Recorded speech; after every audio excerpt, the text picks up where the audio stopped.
Hello साथीहरू, हामी चाहिँ यतिखेर तल तल्लो बारीमा चाहिँ दाल मस्यामहरू उखुलेको छौँ। त्यो लिनलाई चाहिँ हामी दाजुबहिनी झर्दैछौँ तल्लो बारीतिर। बेलुकीको समय भइसकेको छ। हामी दाल मस्याम लिनलाई चाहिँ तल्लो बारीतिर झर्दैछौँ। तल गएपछि हेर्न सक्नुहुन्छ बाटोको अवस्था यस्तो छ। हेर्नुहोस् साथीहरू, यस्तो माथिबाट झर्ने बाटो बाटोको अवस्था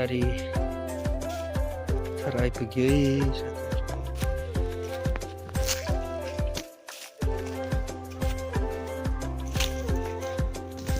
हाम्रो मस्याम पाकेर पुरै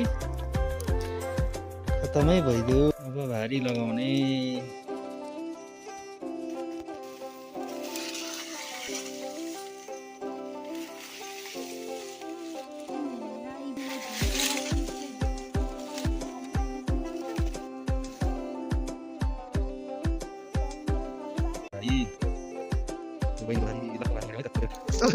भारी केटा छिरा कलरमा यता ठाउँ निस्किन्छ डाक्टर छिरा कसरी छिरा ए चाहिँ तर जाँदा त्यसपछि जान्छ सबै यो नजर भाषा खाने पऱ्यो। र अरू चाहिँ बाटो मात्रै खाने पऱ्यो। आफू बाटो बाटो यस्तो यस्तो छ घरमा यस्तो छ। गलियो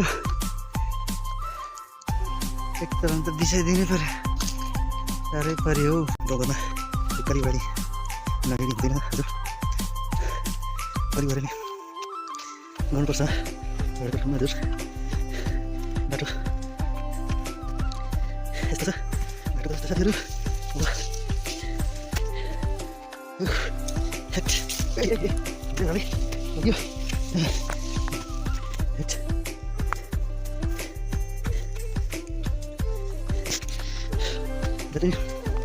मोटरमा भइसक्यो दाइले पाइन यो बाइकले गर्दा पानी गिरेछ त्यसै पनि हुन्छ किन सहर बजारको त्यो कोलाहल समाचार भूभाग भए पनि पाहाडको यो सुनसान चराहरूको चिरिर नि आनन्द हुन्छ गाउँघरमा बस्नलाई। रमाइलो स्वतन्त्र हुन्छ गाउँघरमा बस्न। यताउता सबैतिर गाउँघरमा मान्छेले चिन्छन्, तर सहर बजारमा ती तल घरमा लड्का अथवा ती एउटै रुमका मान्छेले चिन्दैनन्। बाहिर हिँड्न पनि एकदम जोगेर हिँड्नुपर्छ। त्यो गाउँघरमा त स्वतन्त्र छ, आनन्द छ, सुनसान छ गाउँघरमा। एकदम रमाइलो पनि हुन्छ गाउँघरमा गलियोराली गर्न।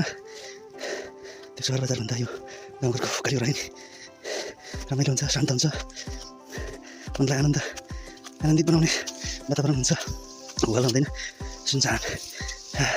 अब चाहिँ घर पुग्न लागि साथी हो यो उकालोमा सास पडिरहेछ। गाह्रो छ नि हो जीवन जिउनलाई। मरेपछि त के हुने हो त्यो थाहा छैन, तर जिन्दगी भइन्छ। सास भइन्छ चाहिँ मान्छेले हर थोक हर कुराहरू गरेर चाहिँ यो जीवनलाई चलाउनु पर्ने हुन्छ। मात्रै त छ हाम्रो जिउना पुरानो घर बाजेको पालाको भूकम्पले हल्का लस्काएको थियो, सल्लाहको काठ लगाइएको थियो। त्यो सब धमेर ल्याएर अहिले जिउमा बस्दा हुन्छ। यो जुनार हो बाजेले रोक्नु भयो। जुनार अहिले खानु पाइरहेको छ छोरा नाति पनातिले। यो चिन्नु होला यो मैले रोपेको लिची हो। लिची यत्रो भयो पुगिसक्यो घरमा पुऱ्याइसक्यो। घरिलाई दाल मस्यामले सुकाएर पिटेर चाहिँ पछि यस्तो मिठो हुन्छ। यही सर्वजना किन खानुपर्छ गाउँमा आफ्नै बारीमा छरेर फलाएर खानु पाउनु त्यो सौभाग्य हो। मेरो रोपेको सिन्कौली अहिले यत्रो भयो। वर्ष दिनको पनि भएको छ नि यो यसपालि बरामा रोपेको हजुर यत्रो भयो। यत्रो भयो साथीहरू। ल राइपुग्यो ल अब थुपा दिने यसलाई चाहिँ यो ए ल त गाडी आइले तल पनि छ। सुन्तला पहिरै भयो पाकेर यो पारेको चाहिँ हलिस बजार हो क्यामेराको क्वालिटी पनि छैन क्यामेराको फोन पनि क्वालिटी भएन साथीहरू ल हिँड्यो फेरि पनि बाँकी अरू फेदालहरू छ मसिनो हुन्छ अलिक फेरि पनि एउटा लिपी रोपेको थियो यसपालि भइदियो यो लिची 3-4 वर्ष भइसक्यो सुरु गरेँ तर अडिएन नडिएपछि बोट चाहिँ राम्रो हुँदो रहेछ यो सदाबहार पात कहिले पनि चिनिँदैन भनेको सबै सदाबहार देखाउने यो मैले रोपेको छु सही दिन भन्छ क्या अरे बिचरा छ साथीहरू हुन्छ लागि फेरि होला ल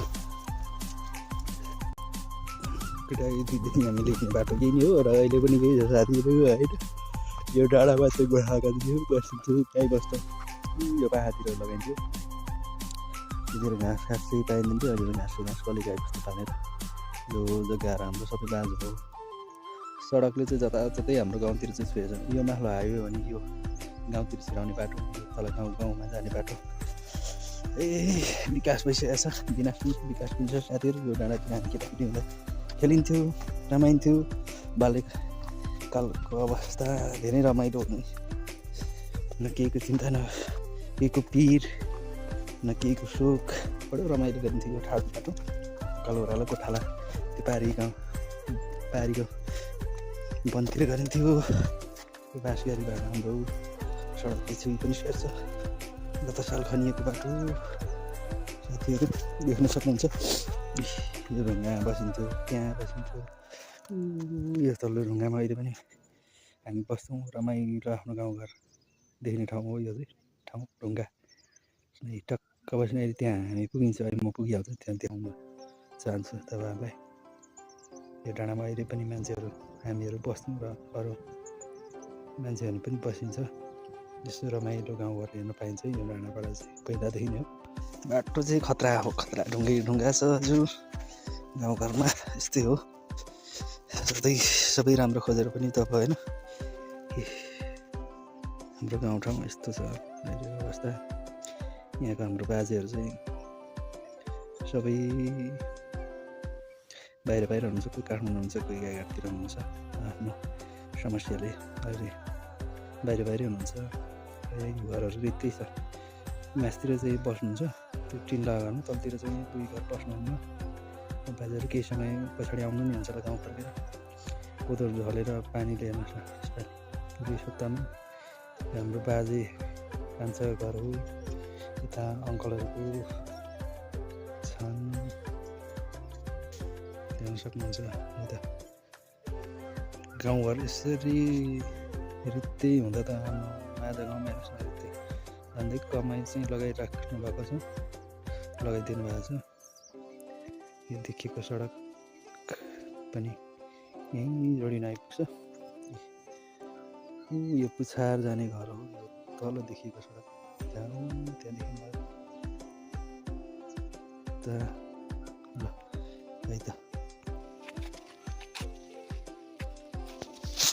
है साथीहरू बारी आइपुग्यो फेरि भाग लगाउनु पर्ने हुन्छ भाइ लगाएको देखाउन सकिँदैन किनभने भाइ लगाउनु पर्ने हुन्छ बहिनी पछाडि छ भारी लगाउँछौँ त्यस पछाडि उकालो फेरि पनि लाग्नुपर्ने हुन्छ साँझ परिसकेको छ आगामी दिनहरूमा पनि यस्तो भिडियो गाउँघरको अर्ग्यानिक एकदम ताजा भिडियोलाई ल्याउनेछु र साथ सहयोग गरिदिनु होला माया गरिदिनु होला म तपाईँहरूकै साथी तपाईँहरूकै भाइ भतिजा चन्द्र राई हलेसी खोटाङको हलेसी सुवाचन नगरपालिका 8 को तपाईँ के गर्न सक्नुहुन्छ सब्सक्राइब कमेन्ट लाइक सेयरहरू गर्न नभुल्नु होला है त भन्दै दिनहरूमा पनि यस्ता यो घरको अर्ग्यानिक भिडियोहरू चाहिँ म लिएर उपस्थित हुनेछु आजलाई बिदा चाहन्छु हस्त धन्यवाद।